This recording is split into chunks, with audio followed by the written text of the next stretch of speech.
Shalom. Bapak Saudara siap diberkati dengan kebenaran firman Tuhan?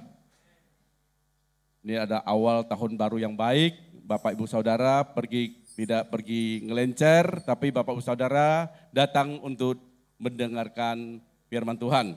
Ayo buka Alkitab Bapak Ibu Saudara yang terambil di dalam Injil Yohanes, pasal yang ke-15, ayat 9 sampai ayat 17. Injil Yohanes pasal 15, ya kita mulai dari ayat 12 saja. Mulai dari ayat 12.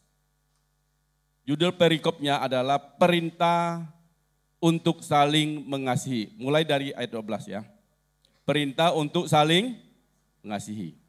Inilah perintahku, yaitu supaya kamu saling mengasihi seperti aku telah mengasihi kamu. Tidak ada kasih yang lebih besar daripada kasih seorang memberikan nyawanya untuk sahabat-sahabatnya.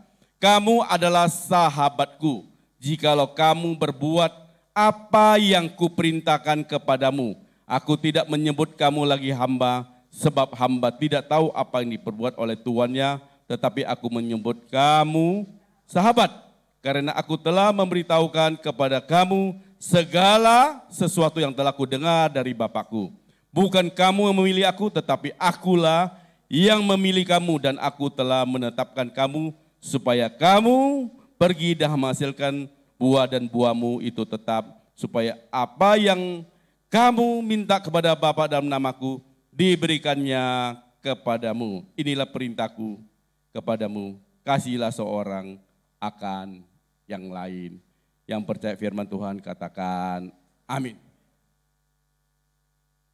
Tema yang akan saya bawakan, hidup dalam kasih itu mendatangkan berkat. Apa Bapak Ibu? Hidup dalam kasih itu mendatangkan berkat. Bapak Ibu Saudara pernah nonton sepak bola? Saya percaya Bapak Ibu Saudara pasti pernah nonton yang namanya sepak bola, betul tidak?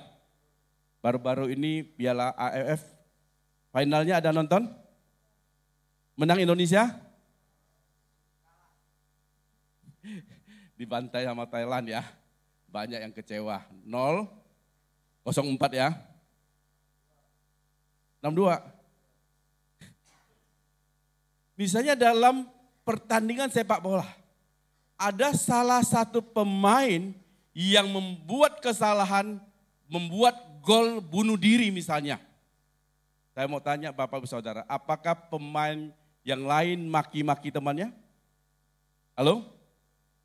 Ramai-ramai datang maki temannya bersama pemain, lalu menghakiminya, marah-marah dengan temannya? Tidak. Justru pemain yang lain akan berkata kepada yang membuat gol bunuh diri itu, gak apa-apa, ya, ayo bangkit. Kita bisa menang, betul tidak? Tidak datang untuk ramai-ramai menghakimi, memaki-maki temannya, menjatuhkan temannya. Sekarang saya mau tanya Bapak Saudara, sebagai orang Kristen, notabene-nya adalah saudara seiman. Ketika teman kita, ketika saudara seiman kita berbuat salah, apa yang kita lakukan? Apa yang kita lakukan? Ayo, coba Bapak Saudara berpikir sejenak. Apa yang kita lakukan? Seringkali kita menghakimi dia, atau kita support dia supaya dia bangkit kembali. Atau mulai menggosip-gosipkan dia.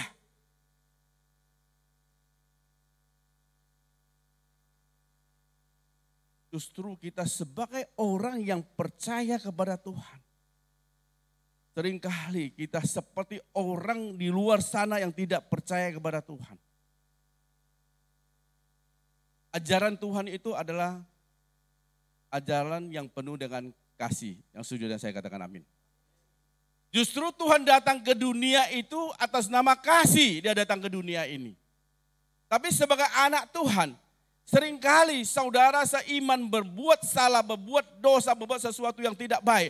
Kita bukan mendukung dia supaya dia bisa bangkit kembali. Tetapi kita ramai-ramai menghakimi dia, menyalahkan dia. Sehingga dia sulit untuk bangkit kembali. Hari ini firman Tuhan mengajarkan kepada kita untuk saling mengasihi. Saya sangat percaya. Kalau kita sebagai orang percaya. Kalau kita saling mengasihi satu dengan yang lain. Tuhan akan siapkan berkat buat anak-anaknya sepanjang tahun ini. Amin. Amin baru 1-2 orang saja. Saya ulangin ya. Kalau kita saling mengasihi satu sama lain. Saya percaya Tuhan siapkan berkat yang luar biasa sepanjang tahun ini. Kalau dengar berkat, aminnya kencang banget. Berkat apa Pak yang akan Tuhan sediakan? Ayo kita sama-sama belajar ya. Berkat apa yang Tuhan mau siapkan buat kita kalau kita saling mengasihi satu sama lain. Kita kembali lagi ke Injil Yohanes pasal 15. Bapak Saudara perhatikan. Coba kita ya maju satu ayat ya, ayat ke-11. Saya ingin kita semua baca. Ayat yang ke-11. Injil Yohanes pasal 15 ayat yang ke-11. 1, 2, 3. Semuanya itu kukatakan kepadamu supaya apa? Sukacitaku. Ku ini siapa nih? Sukacita Tuhan ada di dalam siapa? Di dalam kamu, dalam diri kita. Dan sukacitamu menjadi penuh. Ayo satu kali lagi ya. Semuanya ini kukatakan kepadamu supaya sukacitaku ada dalam kamu dan sukacitamu menjadi penuh. Kalau kita sebagai anak Tuhan sering cakar-cakaran, apakah ada sukacita? Kalau kita sebagai anak Tuhan seringkali siwa-siwaan, itu apa siwa-siwaan ya?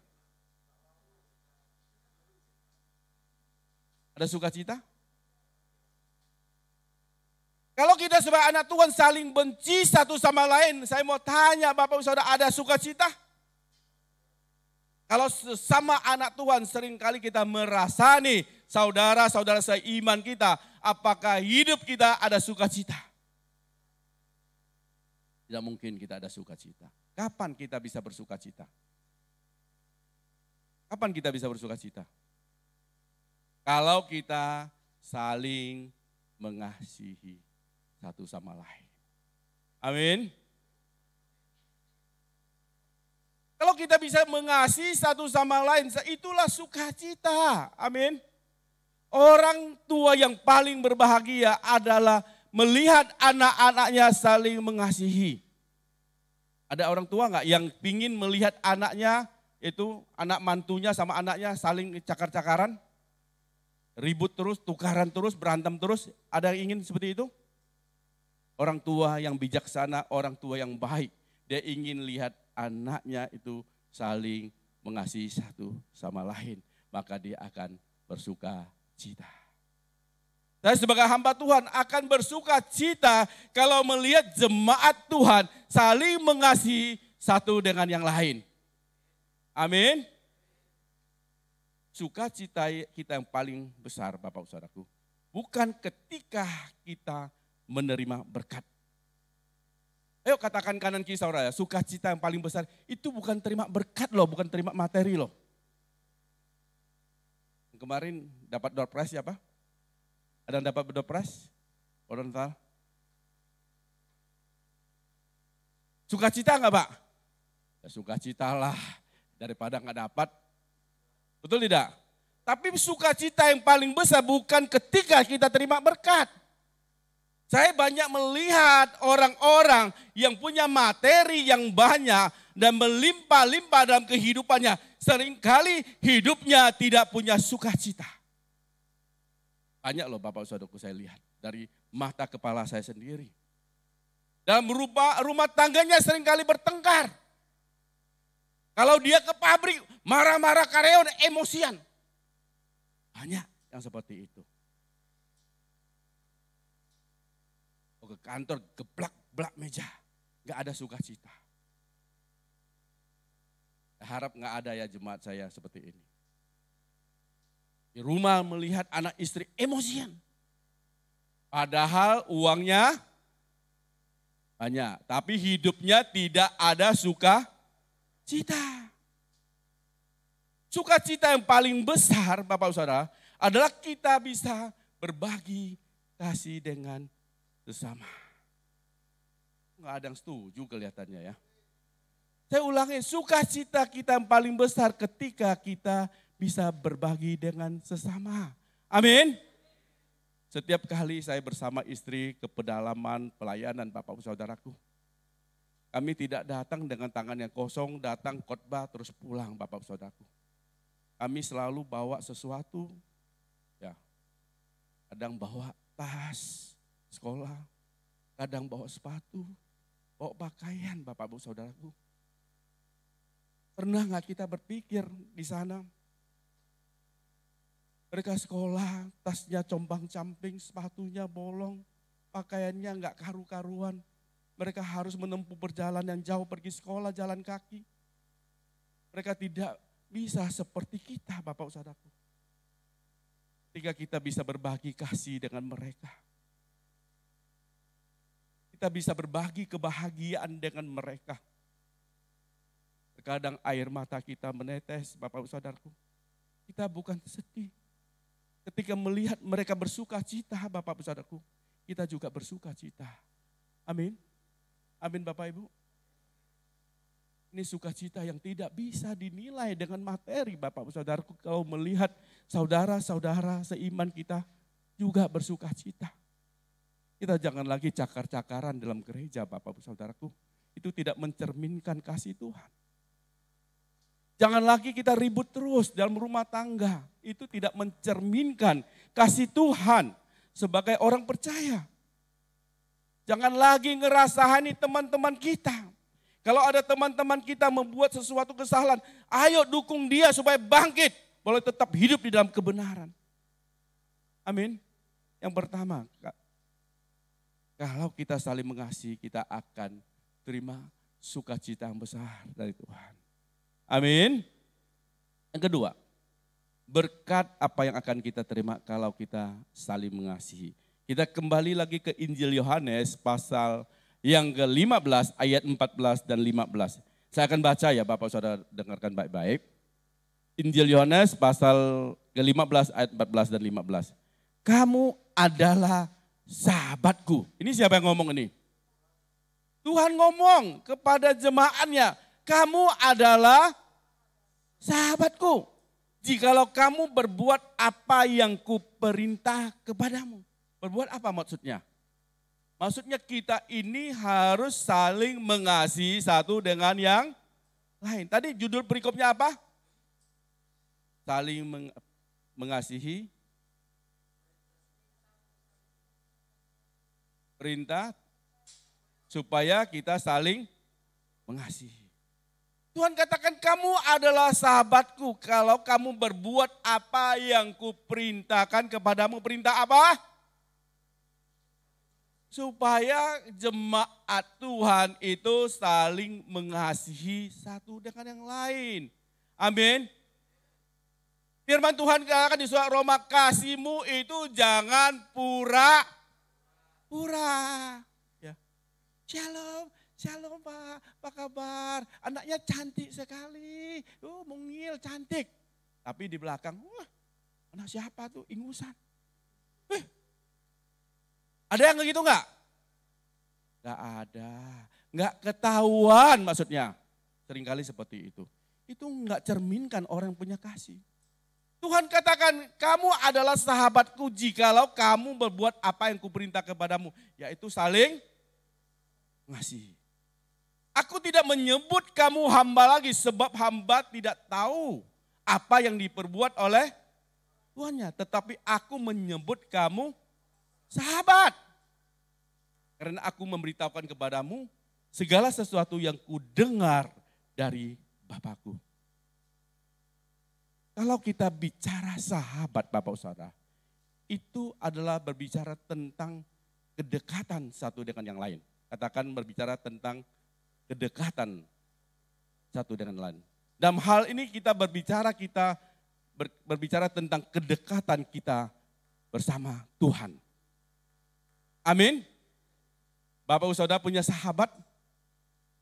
Sahabat itu sangat berbeda loh dengan teman biasa. Betul tidak? Kalau teman biasa Bapak Ibu Saudaraku, kita bicara itu harus hati-hati. Jangan sembarangan bicara. Salah bicara, masalah bisa keluar. Bisa gosip di mana-mana.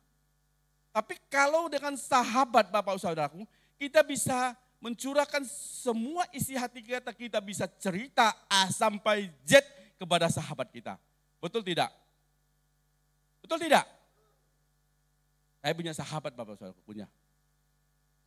Kalau sahabat saya telepon Bapak Saudaraku, kadangkala telepon sampai telepon itu panas, kadang bisa sampai baterainya habis, ngomong berjam-jam dari A sampai Z, tidak ada selesai-selesainya, kita merasa nyaman, kita ingin mencurahkan isi hati kita. Kalau saudara punya sahabat? Punya sahabat?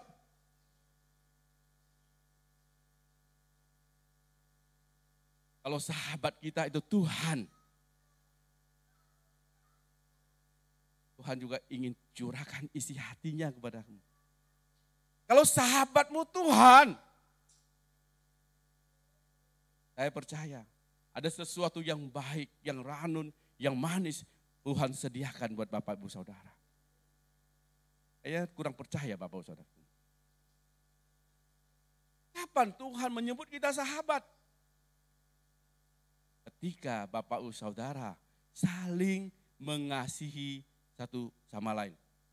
Ayo katakan kanan kisah, makanya yo saling mengasihi yo, gitu. Ayo katakan kanan kiri saudara.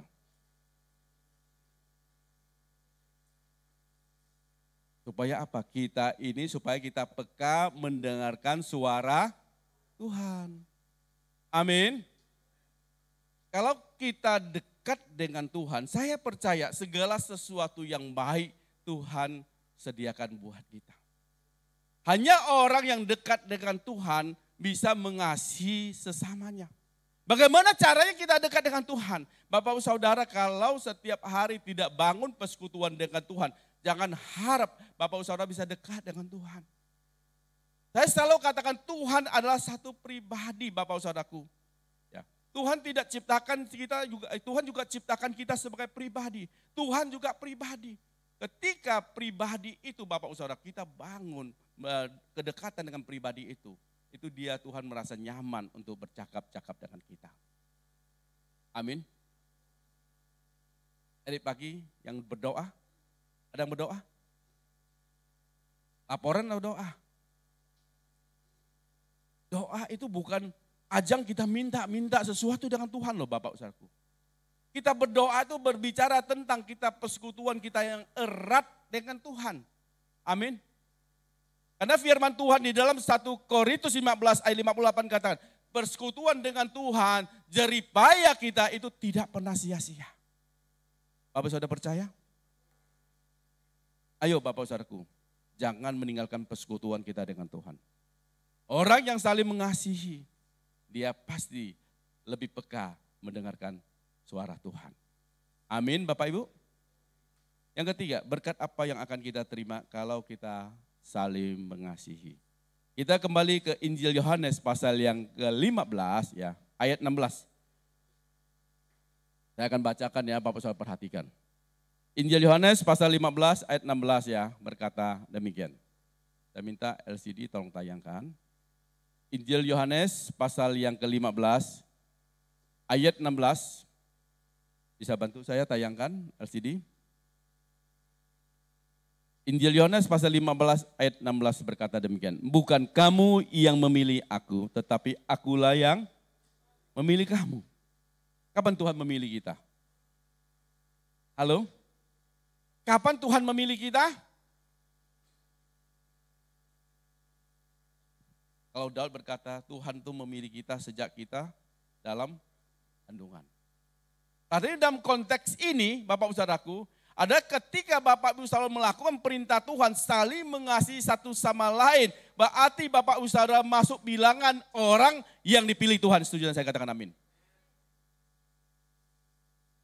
Aku akan menetapkan kamu supaya kamu pergi Ngapain pergi? Menghasilkan buah dan buahmu tetap.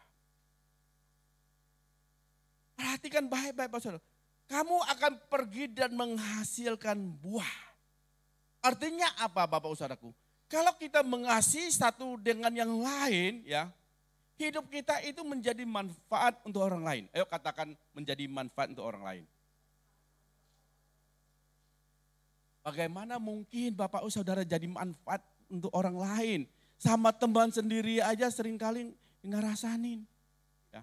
Suka jelek-jelekin. Bagaimana bisa jadi berkat untuk orang lain? Tidak mungkin bisa. Ya. Sama keluarga sendiri ya suka itu jelek-jelekin. Bagaimana bisa jadi manfaat untuk orang lain? Ya. Gak mungkin bisa. Kalau kita saling mengasihi satu dengan lain, Tuhan katakan kamu akan pergi dan menghasilkan buah. Maka Tuhan sering ajarkan kita ini menjadi terang dan garam bagi dunia. Menjadi terang, hidup kita harus bisa dilihat orang. Oh beda ya, oh anak Tuhan tuh beda ya, hidupnya ini benar loh. Hidupnya dalam kebenaran, dia tidak tipu sana tipu sini. Perkataannya itu benar loh anak Tuhan. Hidupnya menjadi terang. Ketika dia menjadi terang, dia di mana dia pergi, dia bisa menjadi manfaat untuk orang lain. Kita disuruh jadi terang dulu atau jadi garam dulu?